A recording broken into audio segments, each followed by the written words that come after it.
Broadcasts of HIKI NŌ are made possible by the support of viewers like you. Mahalo. And by Bank of Hawaii Foundation, investing in Hawaii's future by promoting collaboration, critical thinking, and other 21st century skills through HIKI NŌ. Kamehameha Schools, empowering Hawaiian keiki to explore, discover, and inspire. ABC Stores, a local company helping to transform education and develop Hawaii's workforce through bold learning initiatives like HIKI NŌ. Next on HIKI NŌ, stories from across our island chain. We're in an area where people can get hurt by cars and by jaywalking. Students from Āliamanu Middle School revisit an issue they reported on for HIKI NŌ back in 2012, pedestrian safety hazards around their school, and reveal that very little has been done over the past 6 years to address the problem. Plus, find out how to get more of a very precious commodity, sleep. Learn the ins and outs of a triathlon for children. Get into the heads of our next generation of leaders and their thoughts on how to treat the environment. See how Malahini from Alabama walks to the beat of a different drum. Find out how the only remaining dairy farm on Oahu continues to thrive. And learn how dance helps a young woman cope with a major change in her family life. Stay tuned for these stories and find out why students who created them felt compelled to explore these particular topics. All on this episode of HIKI NŌ. Can do.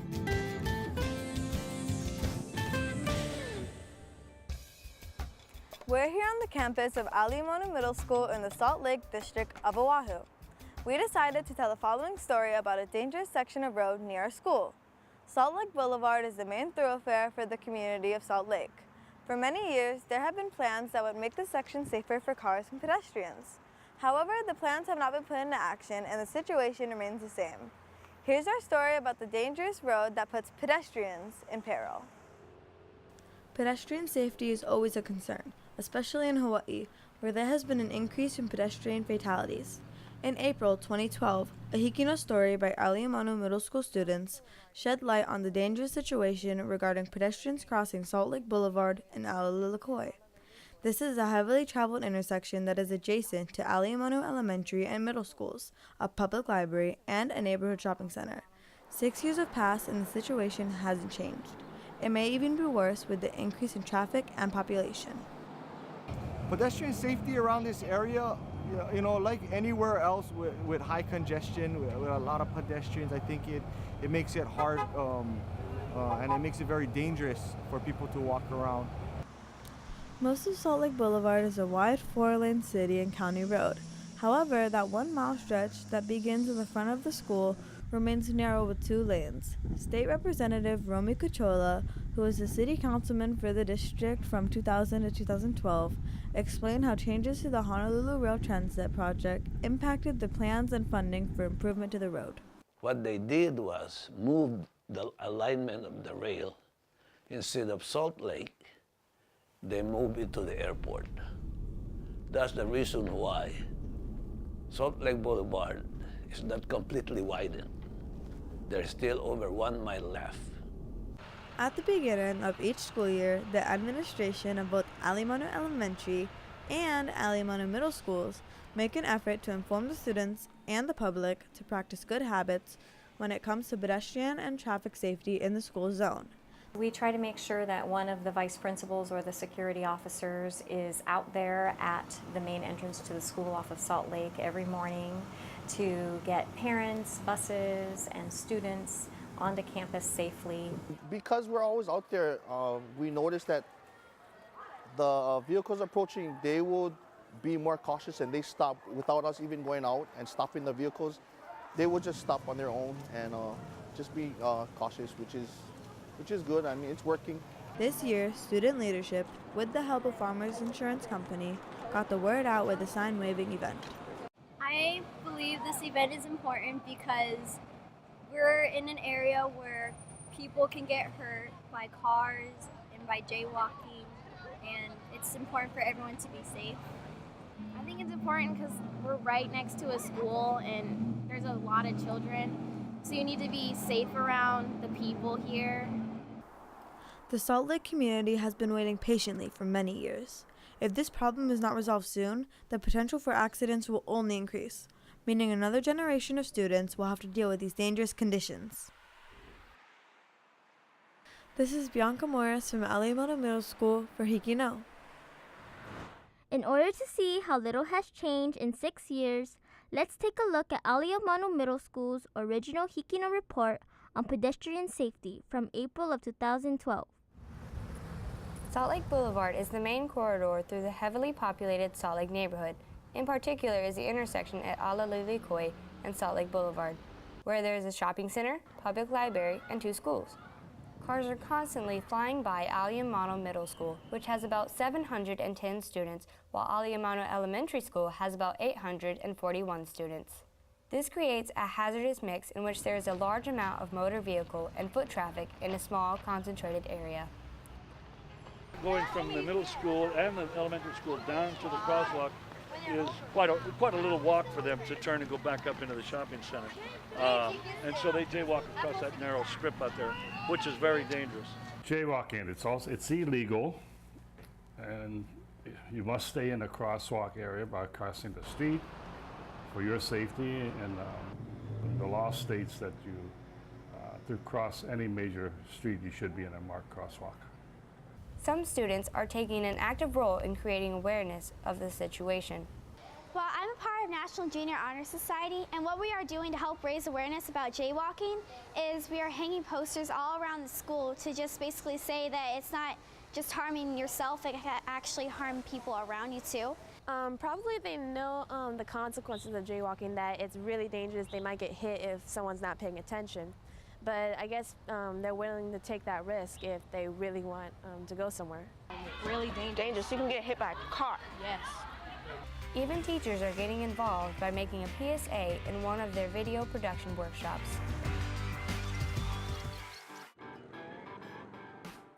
We used to put signs out there, but it's too dangerous. The cars are too fast. They need to have a value and understanding that safety is the first thing. Once their kid is run over or a child is hurt out here, it's too late. It makes me very sad to see that adults sometimes don't set the example. And the students that jaywalk, it's not worth risking your life. In late 2011, the road was repaired and signs were put out to help with the flow of traffic.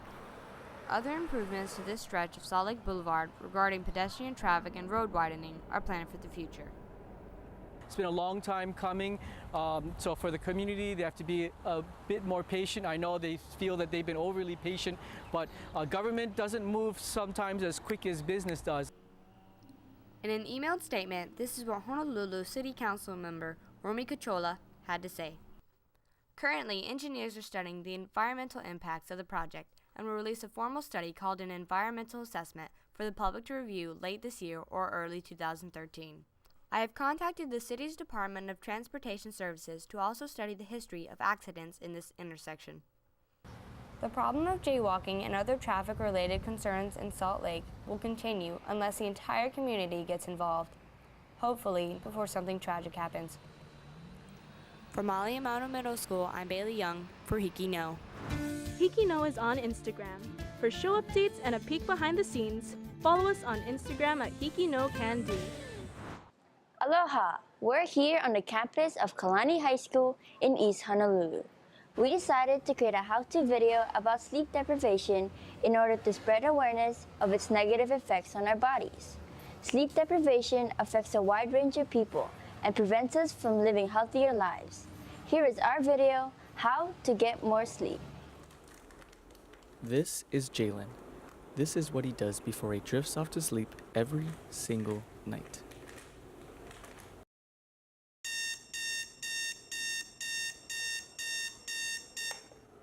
This is Jalen the next day. According to the National Sleep Foundation, he is one of 85% of teens who get less than the recommended 8 to 10 hours of sleep a day. As stated by the National Institutes of Health, Jalen is at risk of high blood pressure, heart disease, depression, and more. Throughout his day, he has one question on his mind, which is, how do I get more sleep? Well, here's how. Avoid sweets and caffeine a few hours before bedtime. Consuming sweets and caffeine can keep you up at night. Finish your work early so that you do not stay up late. Stick to a sleep schedule, even on the weekends. This helps to regulate your body's clock so that you will get better sleep. Turn off all electronics an hour before bedtime. Looking at screens strains your eyes and makes it harder to fall asleep. Lastly, sleep in a cool, quiet, and dark environment.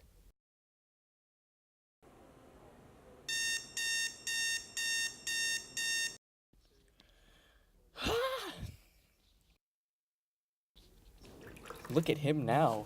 He feels great. He has a much better appearance, mood, and ability to focus. Live with ease and catch more Z's. This is Jalen Rose Condes from Kalani High School for HIKI NŌ. And now, students from Hawaii Preparatory Academy in Waimea on Hawaii Island take us through the paces of a very special triathlon. This is our lower school keiki triathlon. It's an annual event that we hold every year in the fall. So this is part of a 6-week triathlon training unit in our lower school physical education program. During our PE time, we learn all about endurance events like triathlons. Kids learn all techniques about running. We do spend time at the pool and we have swimming lessons to prepare ourselves. We also learn about nutrition. Nutrition's really another discipline to endurance events, and we learn how to eat the proper ways to support the physical activity that we do in events like triathlons.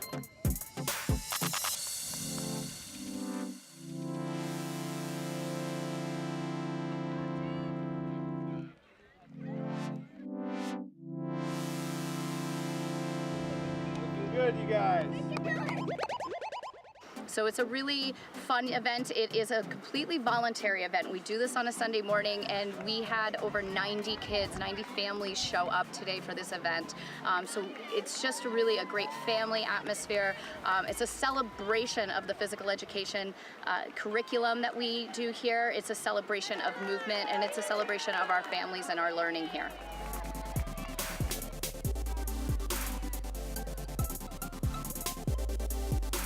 This is my 12th year running the Keiki Triathlon, but this is an event that I inherited many, many years ago. This event started somewhere in the mid-'80s. Mickey Kerr was the first physical education teacher at our lower school, and he began this event, and over the years it's just carried on, and it's such a wonderful event. I'm so glad that he started it because it truly is unique to schools here. You don't find lower school physical education programs that run triathlon events for their students. So it's a unique part of our curriculum. It's a unique event to our school, and I'm so proud to be able to carry that on.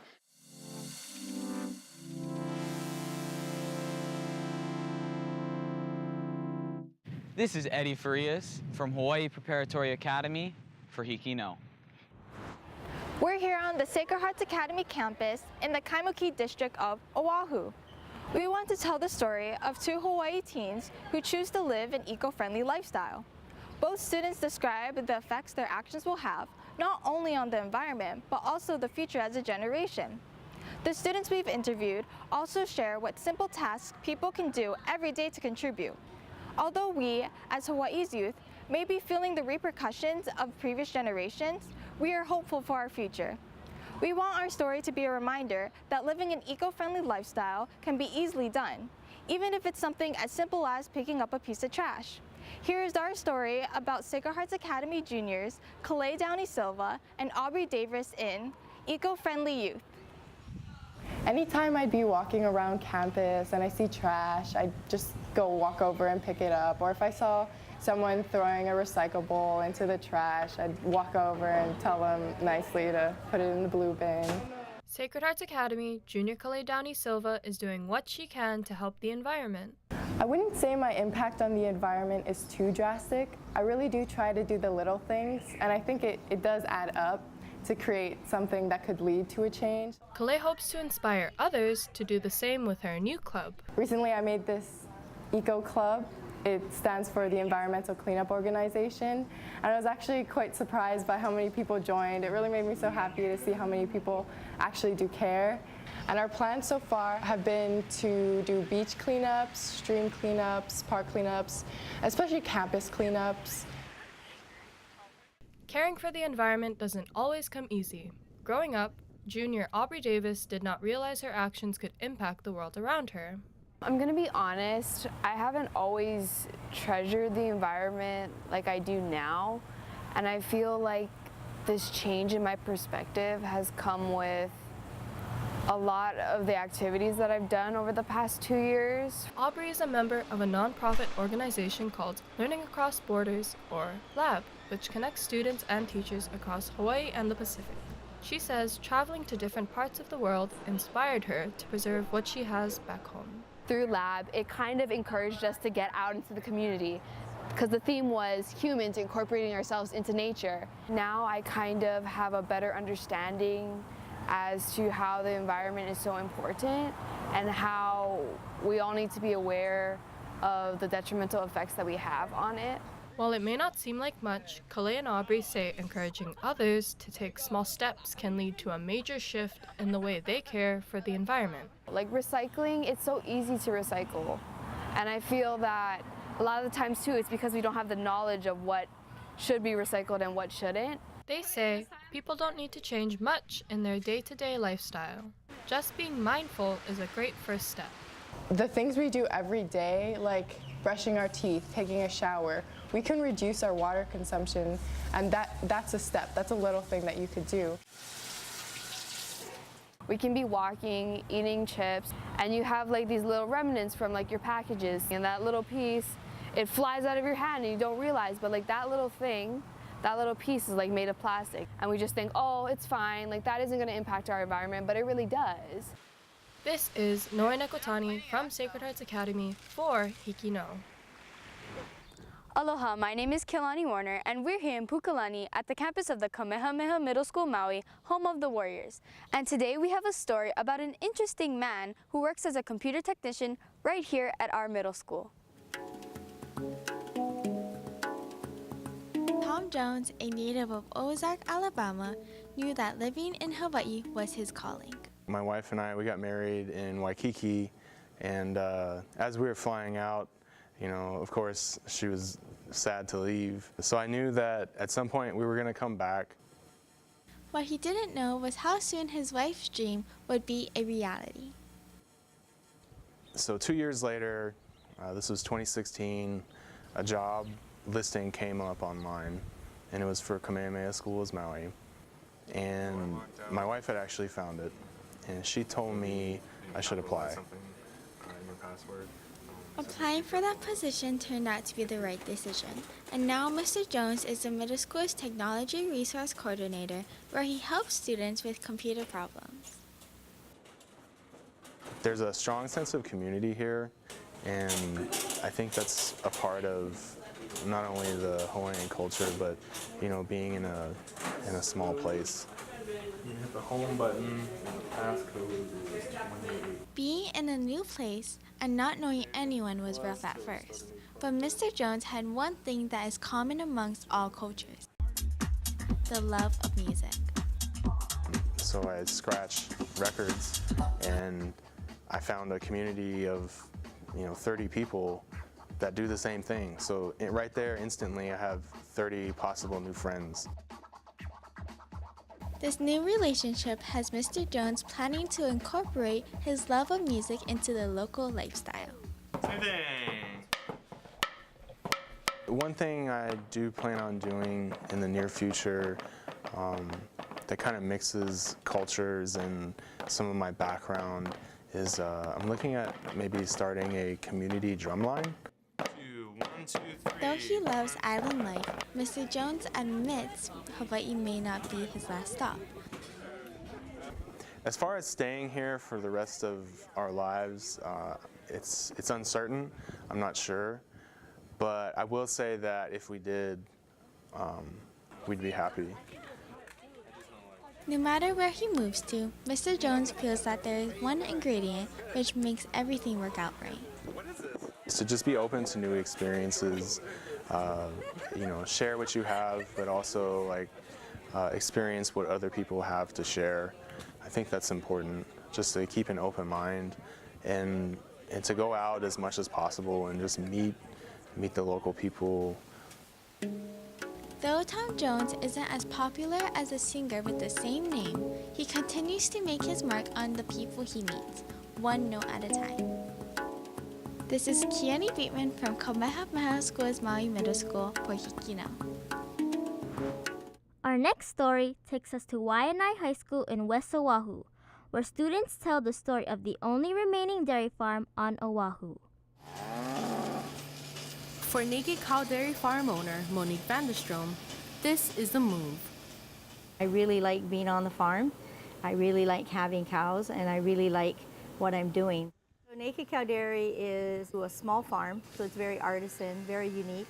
And then also we built a creamery too, so that we're vertically integrated. So we can milk our own cows and make our own products, and we can control from the beginning to the end, all the way to from milking the cow to getting our product on the grocery store shelf. This here is yogurt. However, control over a dairy farm is something that is hard to keep. So Naked Cow Dairy is the only remaining dairy farm on the island of Oahu, and they have all since closed down. How many have closed down? According to Hawaii News Now, there were about 90 dairies open in the 1950s, making the dairy farm business a very competitive one. Competing with mainland milk and trying to feed cows when we have to import all our feed was very difficult for dairies, and that's why we keep our dairies small, so that we can afford to feed as many cows as we can. It's hard being the only dairy here. Despite the difficulties of owning a farm, she refuses to follow the herd due to the love that she has for her cows. It's harder for me to give up, even though things get really, really hard, just because this is really what I chose to do, and this is really what my passion is. I would hate to get to the point one day where I have to get rid of my cows. That may come, I don't know. But it gives me encouragement to just keep going. We're working on a advertising marketing campaign right now, where we can get out there and talk face to face with people, and that's how people got to know about Naked Cow Dairy. And I think that face to face interaction, where people know where their milk is coming from, and they get to meet us, and they get to come to the farm and see the cows, I think that could encourage people to buying local milk. With the face-to-face campaign, she hopes to see her farm, as well as the dairy farm industry, grow. This is Nicole Tagalikut from Waianae High School for HIKI NŌ. We are here at Makai Middle School, home of the Mighty Tigers, in the state of Ewa Beach on the island of Oahu. We decided to tell a story of our friend Āliamanu Sexton, an 8th grader here at Makai Middle School. Her story caught our attention because of how she used dance to help her overcome problems with family. Gaining confidence through dance resulted her to be in World of Dance, a national TV show. Here's our story of Āliamanu Sexton. It's okay to be emotional sometimes, and that's just gonna help me be a better person in life. Āliamanu Sexton is a 12-year-old student at Makai Middle School. Like others her age, she enjoys school and hanging out with friends. However, unlike most students, Āliamanu uses dance to help her deal with some of the issues that she had come across in life. I actually had Āliamanu start dancing because I wanted to get her involved in something after school. I didn't want her to just sit around and do nothing. And I picked Hyper Squad because it was literally right down the road, so it was easy for anyone to take her to dance right after school. One obstacle that I went through was my parents' divorce at a very young age, and just not having a father figure is probably one of the reasons why I was a very shy kid. I was kind of like scared to see if any kids would judge me about it, and I didn't really understand why we needed a father. Dance has also led her to make unbreakable bonds with her teammates. Being in a team together has helped them develop respect for one another. Each person understands the struggle they are going through and the way that dance helps them cope with it. I love love dancing with Ālima because she makes me work extra hard because she's so good. And whenever I'm in class, I look at her and I'm just like, yes. And when I'm in dance class and I watch her perform and all of her solos that she does, I like to take that as advice and put it into mine. Ālima's biggest triumph is her appearance on the big hit TV show World of Dance on NBC with her team, the Rascals. Even though they didn't win, they all left knowing that they had represented Hawaii with their best effort. All of their hard work and dedication had led her and her team here. I used to be a very shy kid. I would never talk to anyone besides my mom, and I think dancing just made me more confident in myself and realize that I can be amazing and there is something special in me. You do sacrifice a lot of time, whether it's with your family or your friends. So as long as you're willing to sacrifice that and you have people that support you in those decisions, you can make it successful. I have definitely made a lot of friends in my dance experience, and they are my closest friends just because we've seen all the struggles that we are going through and why we dance and how it copes with our emotions. Her family was split by a divorce and she was struggling with her confidence. Although this had happened, she fought through by using dance to express herself. Her dream is to be a dance choreographer or a backup dancer for celebrities. Ālima is willing to be an icon for those who are struggling just like she was. This is Chloe Kabigan from Eva Makai for HIKI NŌ. Well, we've come to an end of this episode of HIKI NŌ. Remember, all these stories were written, shot, and edited by students like us.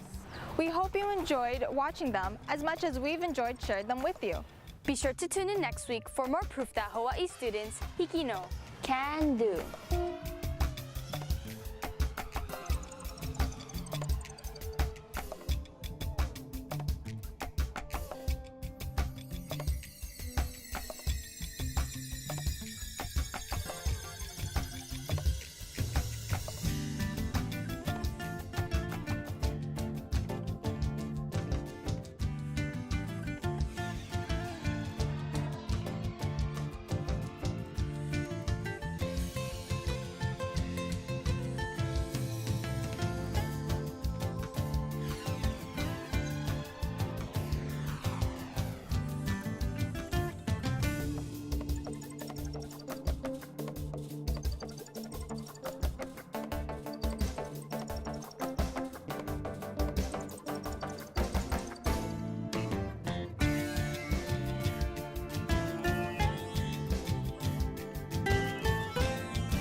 Broadcasts of HIKI NŌ are made possible by the support of viewers like you. Mahalo. And by Bank of Hawaii Foundation, investing in Hawaii's future by promoting collaboration, critical thinking, and other 21st century skills through HIKI NŌ. Kamehameha Schools, empowering Hawaiian keiki to explore, discover, and inspire. ABC Stores, a local company helping to transform education and develop Hawaii's workforce through bold learning initiatives like HIKI NŌ.